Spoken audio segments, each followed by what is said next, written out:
Salut voyageuses et voyageurs du net, je suis Georges Vernat et je te souhaite la bienvenue sur ma chaîne. Aujourd'hui on va aborder une problématique qui me tient particulièrement à cœur parce que moi je suis un amoureux du langage depuis tout petit et je vous ai beaucoup parlé de poésie, mais comme je suis effectivement un amoureux du langage et pas seulement de la poésie, ça fait quelques années que je m'interroge. Alors, je m'interroge sur quoi? Je m'interroge sur l'espèce de clivage qu'on veut absolument créer entre les différentes formes d'expression du langage.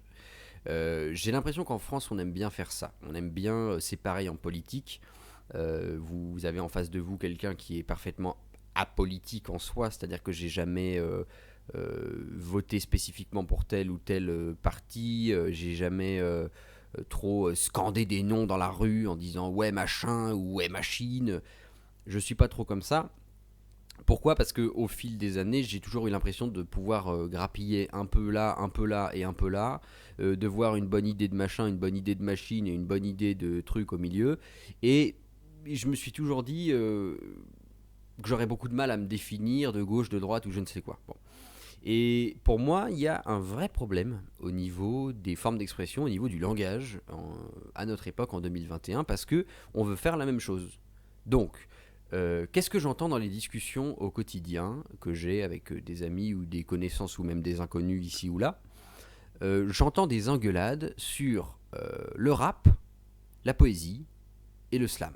Bon, ce que j'appelle la slapora, le problème slapora. C'est-à-dire que slam, poésie, rap, voilà, on passe notre temps à s'engueuler, à se prendre la tête et à dire ouais, si, ouais, ça, non, bon.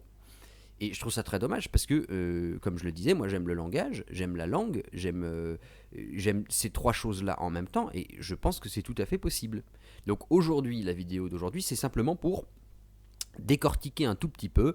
Je vais essayer de ne pas prendre trop longtemps, d'accord? Si vous êtes partant pour 10 minutes d'analyse un petit peu ensemble. Bon, alors, qu'est-ce que j'entends? J'entends déjà des distinctions qui sont inexistantes entre ces trois formes d'expression du langage. Alors, récemment, qu'est-ce que j'entendais? J'entendais, ouais, le rap, on comprend rien. Bon, parce que moi, il y a des gens autour de moi qui n'aiment pas le rap. Et j'entends de la même façon, à un autre moment, ouais, bah, la poésie, on comprend rien. Bon.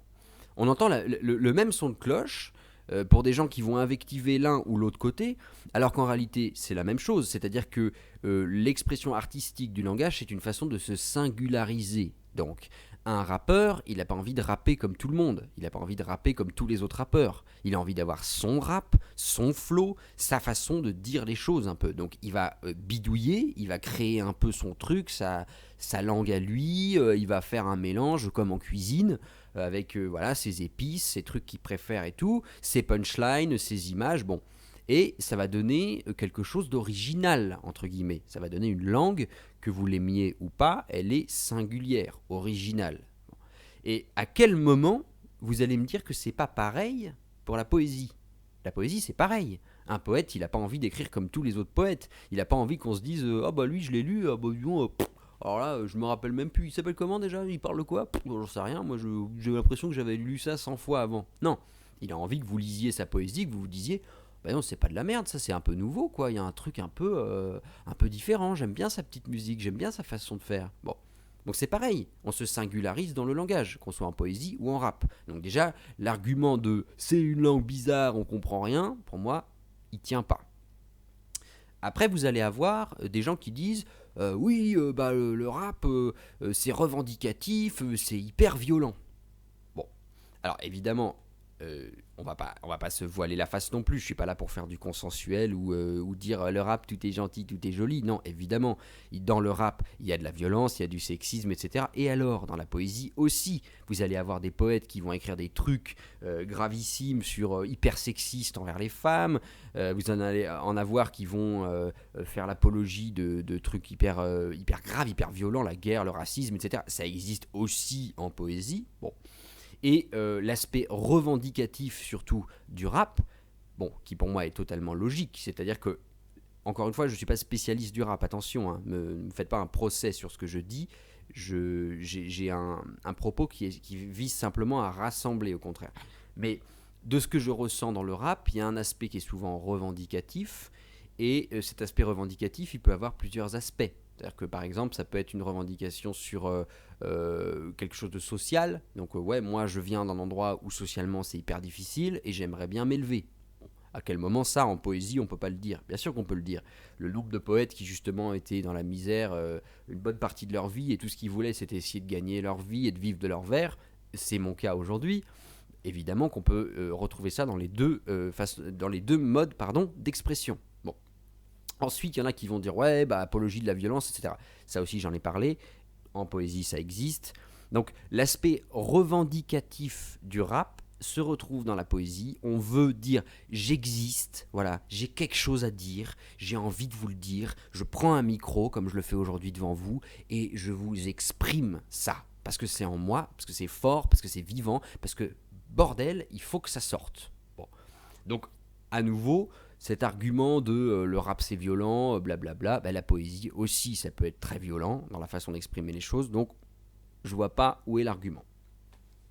Après, il y a d'autres arguments inverses. Donc par exemple, plutôt du côté de la poésie, on va dire oui mais nous en poésie, bah, on exprime des émotions fortes quoi. Alors que le rap, franchement, ah bon, dans le rap ils expriment pas des émotions fortes. Je veux dire, le mec, c'est pas parce qu'il parle dans sa langue à lui, un peu tordue, un peu spéciale, un peu voilà street, on va dire, que il va pas t'exprimer des trucs hyper forts. Je veux dire, il va t'exprimer quoi? Il va t'exprimer ouais, j'ai des problèmes avec ma famille, mon père, il me manque de ouf. Il va te dire, je sais pas. Ouais, voilà, je suis dans la misère, je me reconnais pas, cette société, je la reconnais pas, je voudrais tellement plus, enfin, des choses humaines, tout simplement, qu'on retrouve aussi dans la poésie. Donc, à quel moment on exprime une émotion forte en poésie et pas en rap? Je comprends pas, encore une fois. Et qu'est-ce qu'on va avoir d'autre comme argument? On va avoir la musique aussi. La musique, c'est intéressant. Il y en a qui vont me dire, bah oui, mais dans le rap, Georges, il y a de la musique. Oui.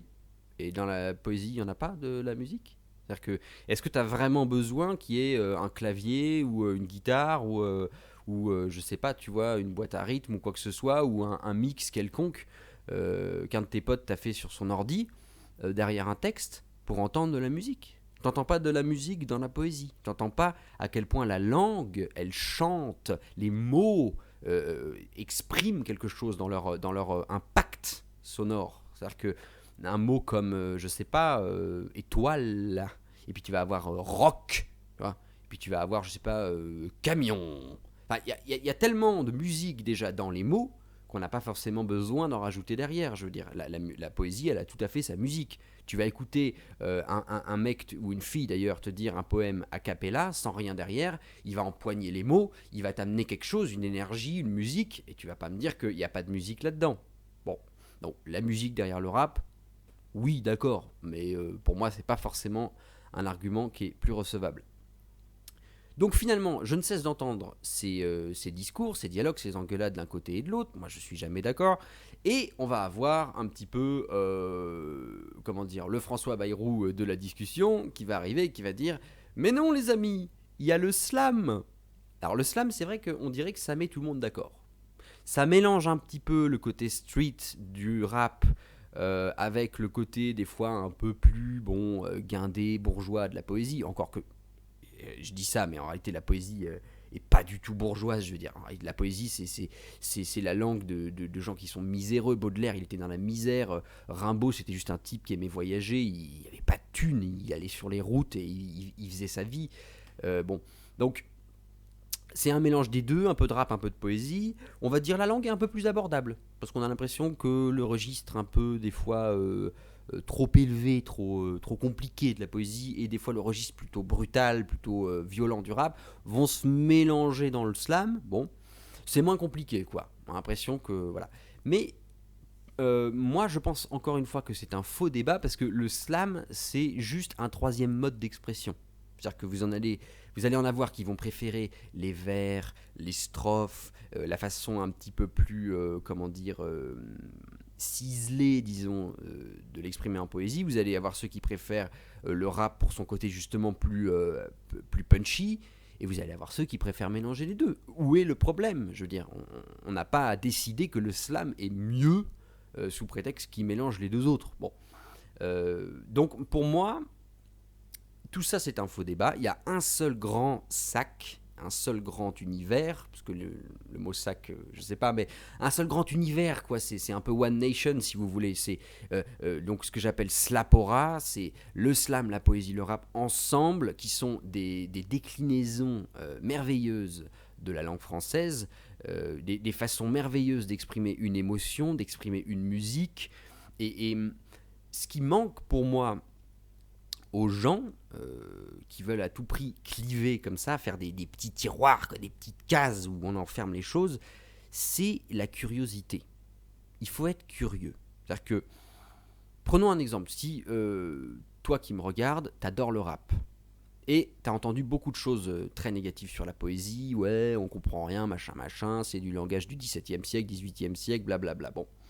Si t'es un tout petit peu curieux et que t'as pas juste envie de te dire ouais, tu vois, mon pote ou ma pote, il m'a dit ça, bah ok, bah ils ont raison. Non, tu vois. Ah ok, bah ils disent ça, est-ce que j'irais pas juste jeter un petit coup d'œil? Et là, je te parle bien de la poésie contemporaine. Je te parle de la poésie où ils parlent le même langage que nous. Je te parle pas de la poésie du XVIe ou XVIIe siècle, où effectivement, mais même moi, je bite rien. Bon, parce qu'ils parlent pas notre français, entre guillemets, c'est un français plus ancien. Il peut être très beau pour les amateurs, mais on va pas trop comprendre. Mais je te parle de la poésie contemporaine, je te parle de Bukowski, je te parle de la mienne par exemple, je te parle d'une poésie qui est des années 2000, 2010, 2020. Cette poésie-là, elle peut employer les mêmes mots que toi, tu peux la comprendre, et c'est pas parce que ça s'appelle poésie qu'il faut dire « Ah mon Dieu, non mais jamais de la vie j'irai lire ça », tu vois. Et pareil pour tous les petits bobos qui vont dire « Oh non mais alors moi, la poésie, d'accord, mais alors le rap, c'est vraiment une musique de sauvage ». Bon. Mais ça c'est pareil, c'est juste pour cliver, c'est juste pour dire oui bah parce que voilà Jean-Michel il m'a dit non mais le rap c'est une musique de con. Mais vas-y voir, bon sang, vas-y voir, écoute-en un petit peu et apprends, essaye d'apprendre ce langage différent qui est celui du rap. De la même façon que dans le rap, tu peux venir un petit peu, hop, taquiner, apprendre un peu comment on parle en poésie. C'est deux langues qui sont un petit peu spécifiques, un petit peu spéciales, mais dans les deux cas, tu peux appréhender, tu peux comprendre, tu peux être curieux, tu peux créer des ponts. Bon. Et ça, c'est le sens de ma démarche au quotidien. C'est le sens de mes chronèmes à la radio. J'essaye de dire, mais n'aie pas peur de la poésie, n'en aie pas peur. C'est juste un mot, poésie. Tu aimes le langage, tu aimes le rap, tu aimes le slam, tu aimes quand quelqu'un a une musique avec ses mots et exprime des émotions?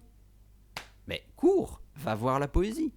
Donc, pour clore cette vidéo, parce que je sens que je vais être encore très bavard, parce que moi c'est vraiment des choses qui me passionnent, je vais vous lire un tout petit extrait, très court, de Cyrano de Bergerac, qui est une pièce d'Edmond Rostand que j'adore, mais je ne vais pas vous la lire comme vous vous attendez à ce que je vous la lise. Alors, je bois juste un peu de thé parce que j'ai la gorge sèche. Alors Cyrano de Bergerac, vous avez probablement tous entendu parler, ou en tout cas beaucoup d'entre vous entendu parler, de la tirade du nez. La tirade du nez, c'est un moment où le personnage principal, qui a un très gros nez, Cyrano, il va faire un petit peu comme Eminem dans 8 Miles. Je sais pas si vous avez vu le film 8 Miles, mais au moment où ils font une battle de rap avec le mec en face, qu'est-ce qu'il fait Eminem? Il a l'intelligence de prendre le micro et de lâcher sur sa propre tronche tout ce que l'autre aurait pu dire sur lui. Donc il va dire bah ouais, je vis dans une caravane avec ma mère, bah ouais, tu vois, j'ai pas de vie, etc. Bah ouais, j'ai pas de thune, bah ouais, je suis peut-être un raté, mais je m'en fous, au moins je suis ce que je suis, quoi. Et il drop le mic un peu à la Obama et le mec en face, qu'est-ce que tu veux qu'il fasse? Il a plus rien à dire. Voilà. Ça, c'est intelligent. Et ben, c'est exactement ce qu'a fait Cyrano dans la pièce. C'est-à-dire que Cyrano, il veut pas qu'on parle de son gros pif, tu vois. Bon. Et ben, il va faire la même chose. Il va envoyer son flow et il va dire ok, j'ai un énorme pif. Mais il va pas le dire une fois, il va le dire 2 fois, il va le dire 3 fois, il va le dire 20 fois. J'ai un putain de pif. Et le mec en face a plus rien à répondre. Mais si je te le lis comme ça, ah non, c'est un peu court, jeune homme. On pourrait dire, oh Dieu, bien des choses en somme, en variant le ton. Par exemple, tenez, agressif. Moi, monsieur, si j'avais un tel nez, il faudrait sur le champ que je me l'amputasse. Amical, mais il doit tremper dans votre tasse. Pour boire, faites-vous fabriquer un anap? Descriptif. C'est un roc. C'est un pic, c'est un cap. Que dis-je, c'est un cap? C'est une péninsule. Bon. Là, tu vas avoir l'impression d'être, je sais pas, au lycée ou revenu au lycée et qu'il y a un prof qui te lit de la poésie, machin, machin. Bon. Peut-être que cette forme d'expression-là te touche pas. Mais si je te le lis comme ça, curieux. Alors, m'engueulez pas hein, si je suis pas rappeur. Vous foutez pas de ma gueule ou alors foutez-vous de ma gueule, mais gentiment. Curieux, de quoi sert cette oblongue capsule? D'écritoire, monsieur? Ou de boîte à ciseaux? Gracieux, aimez-vous à ce point les oiseaux, que paternellement vous vous préoccupâtes de tendre ce perchoir à leurs petites pattes? Truculent, ça monsieur, lorsque vous pétunez, la vapeur du tabac vous sort-elle du nez, sans qu'un voisin ne crie au feu de cheminée? Tu vois, je suis pas rappeur, hein, ok? Mais on a l'impression d'avoir une diction un peu plus râpée, un peu plus nerveuse, un peu plus accidentée, comme ça, rocailleuse. Et ça pourrait très bien passer pour du rap. Bon, pareil si je le lisais un peu en slam, prévenant, par exemple à la Grand Corps Malade, gardez-vous votre tête entraînée par ce poids de tomber en avant sur le sol. Tendre, faites-lui faire un petit parasol, de peur que sa couleur au soleil ne se fane. Pédant, l'animal seul, monsieur qu'Aristophane appelle hippocampe éléphanto camélos, dut avoir sous le front tant de chair sur tant d'os. Je veux dire, c'est... Voilà, je le fais vite forcément, mais c'est des dictions, c'est tout. En fait, on a un texte, le texte il est beau, et si le texte est beau, on s'en fout comment on le dit. Parce que le texte il résonne, voilà. Donc les interprètes sont importants, mais ce qui compte c'est le texte, et on peut le dire comme on veut. On est sur une expression du langage, sur une émotion, sur quelque chose qui est envoyé, sur une musique qu'on reçoit dans l'oreille, c'est tout, c'est la même chose, c'est la même forme d'expression, voilà, pour moi. Donc si vous êtes d'accord, pas d'accord, évidemment, n'hésitez pas à réagir dans les commentaires, ça me fera très plaisir que ce débat s'installe. S'il peut s'installer de façon bienveillante, c'est encore mieux. Et moi, je vous dis à très vite pour plus de réflexion sur tout ça. Merci d'avoir été au bout de cette vidéo, à très bientôt. Salut.